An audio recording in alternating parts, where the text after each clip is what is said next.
Hello friends, मैं Manoj Kumar polity का एक छोटा सा विषय लेकर आए हैं आप लोगों के बीच। वह है लोकतंत्र के चार स्तंभ। ये लोकतंत्र के चार स्तंभ से पहले हमको ये समझना है कि लोकतंत्र आखिर है क्या।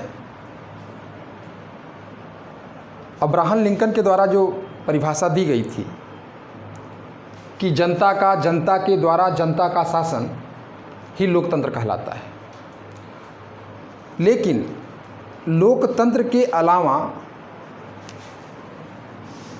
शासन प्रणाली का एक रूप राजतंत्र भी देखा गया और कुलीन तंत्र भी देखा गया। तो राजतंत्र में किसी एक व्यक्ति का, केवल एक व्यक्ति का शासन पर नियंत्रण होता था, जबकि कुलीन तंत्र में कुछ व्यक्तियों का शासन पर नियंत्रण होता था। इसके इतर लोकतंत्र में जनता का शासन, ये सबसे महत्वपूर्ण है। जनता का शासन, तो जनता का शासन प्रारंभ में प्रत्यक्ष रूप से किया जाता था। प्रत्यक्ष रूप से क्यों? क्योंकि जनसंख्या इतनी अधिक नहीं थी जितना वर्तमान में देखा जाता है। जनसंख्या बहुत ही कम थी। जनसंख्या कम होने के कारण प्रत्यक्ष रूप से लोकतांत्रिक प्रणाली को चलाया जा सकता था। तो लोकतंत्र जो जनता का शासन है, इसी को हम लोकतांत्रिक सरकार भी कहते हैं। लोकतांत्रिक सरकार में क्या है? लोकतांत्रिक सरकार में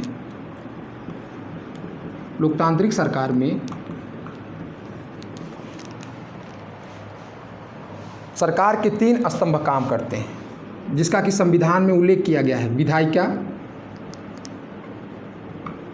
कार्यपालिका और न्यायपालिका।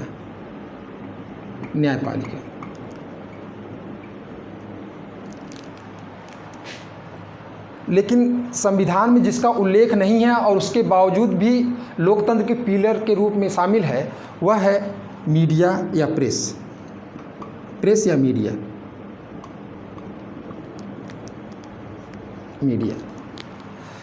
लेकिन विधायिका, कार्यपालिका और न्यायपालिका, ये हमारे संविधान में उसका उल्लेख है। इनकी क्या शक्तियां हैं, इनकी क्या कार्य हैं, ये सारी चीज़ों का हमारे संविधान में उल्लेख है, जबकि प्रेस एवं मीडिया का कहीं पर भी उल्लेख नहीं किया गया है। ये सबसे महत्वपूर्ण है। उसके बावजूद भी यह चौथे स्तंभ के रूप में शामिल है। हम इधर आते हैं, लोकतांत्रिक सरकार। लोकतंत्र में पहले ही जैसे हम आप लोग को बताए कि लोकतंत्र में जनता का शासन प्रारंभ में प्रत्यक्ष रूप से जनता विधायिका का भी कार्य कर लेती थी, कार्यपालिका का भी कार्य कर लेती थी और न्यायपालिका का भी कार्य कर लेती थी। इनका कार्य क्या होता है? इनका कार्य होता है कानून का। विधायिका का काम होता है कानून का निर्माण करना, कार्यपालिका का काम होता है कानून को लागू करवाना, न्यायपालिका का काम होता है कानून के अनुरूप निर्णय देना। ये प्रारंभ में, ये लोकतंत्र का जो प्रारंभिक स्वरूप था, उसमें इस तरह से आसानी से हो जाता था। लेकिन जैसे जैसे जनसंख्या बढ़ती गई, लोकतंत्र का जो प्रारंभिक स्वरूप था, शासन संचालन करना इतना आसान नहीं था। यही कारण है कि लोकतांत्रिक सरकार में एक नई प्रणाली आई और वह प्रणाली थी प्रतिनिध्यात्मक प्रणाली।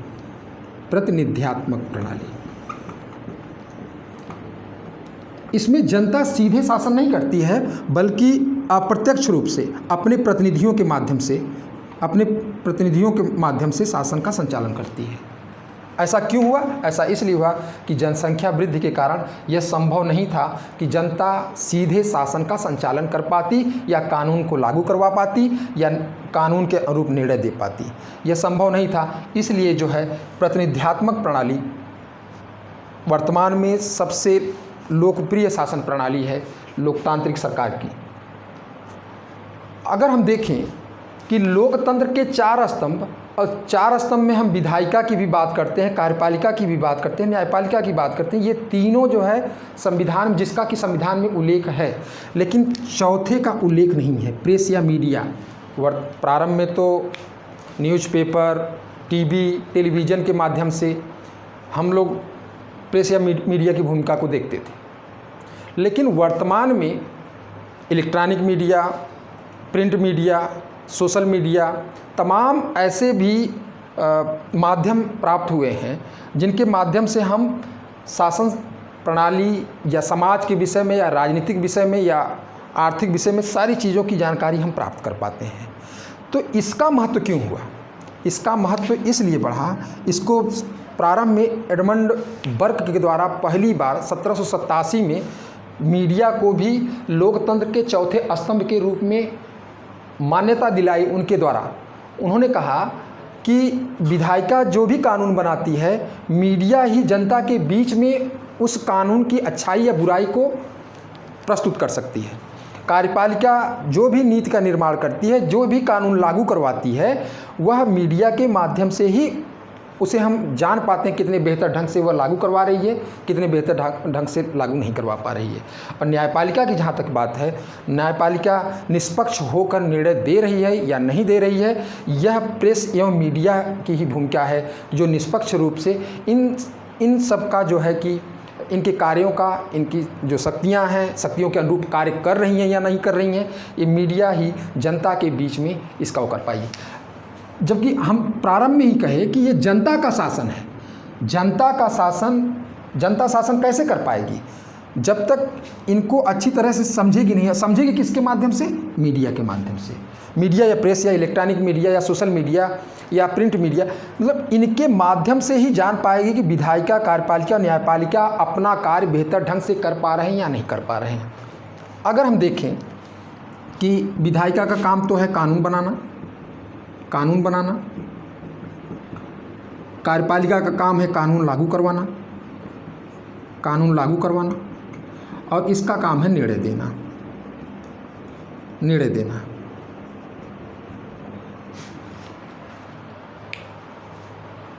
इस लोकतांत्रिक सरकार में देखा जाए, ये जो 3 स्तंभ है जिसका संविधान में उल्लेख किया गया है, इसका संविधान में उल्लेख नहीं भी किया गया है, उसके बावजूद भी इसका बहुत अधिक महत्व है। इसलिए इसको चौथे स्तंभ के रूप में शामिल किया गया है। कई बार परीक्षाओं, सिविल सेवा की परीक्षाओं में, प्रीलिम्स एग्जाम में और मेंस में भी, निबंध के रूप में, एसे के रूप में भी और मेंस में भी ये पूछा गया है, पूछा जा सकता है कि मीडिया किस प्रकार से लोकतंत्र को और मजबूत करती है, जबकि इसको निष्पक्ष होना चाहिए। ये सबसे महत्वपूर्ण बात है कि इनके कार्यों का निष्पक्ष रूप से विश्लेषण करके जनता के समक्ष प्रस्तुत करना, यह सबसे महत्वपूर्ण चीज़ है।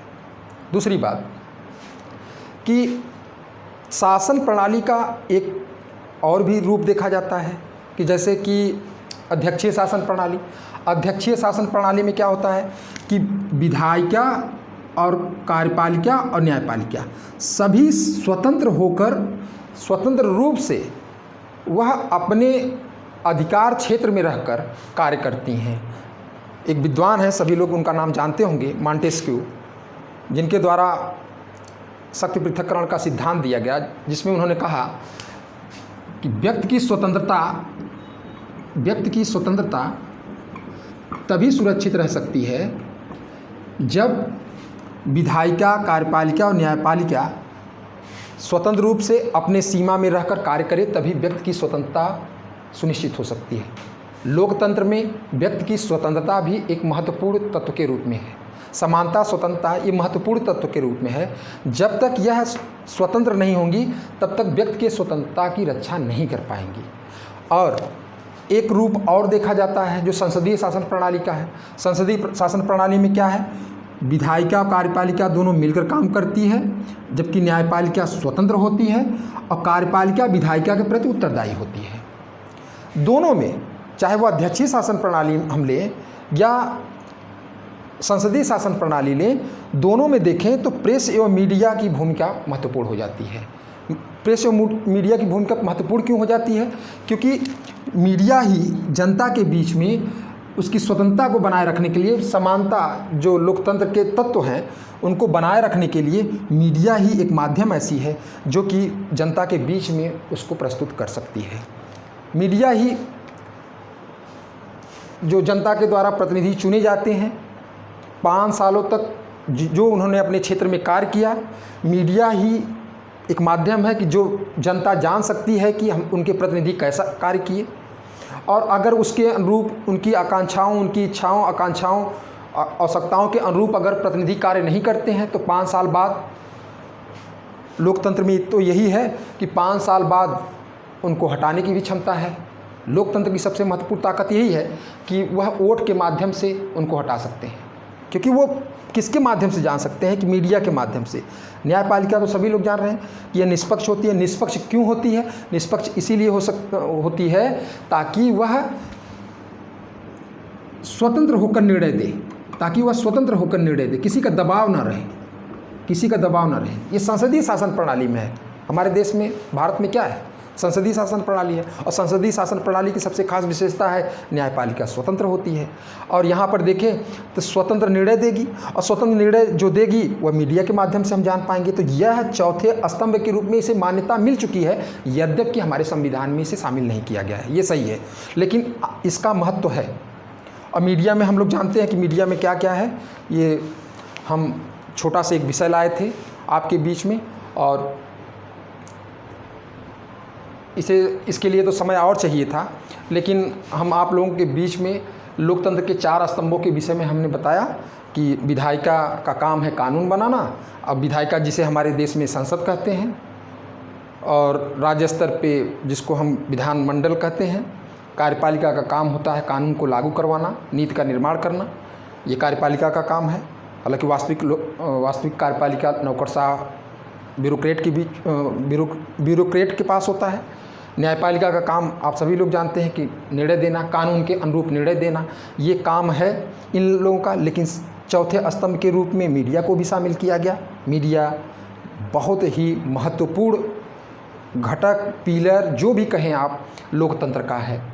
क्यों?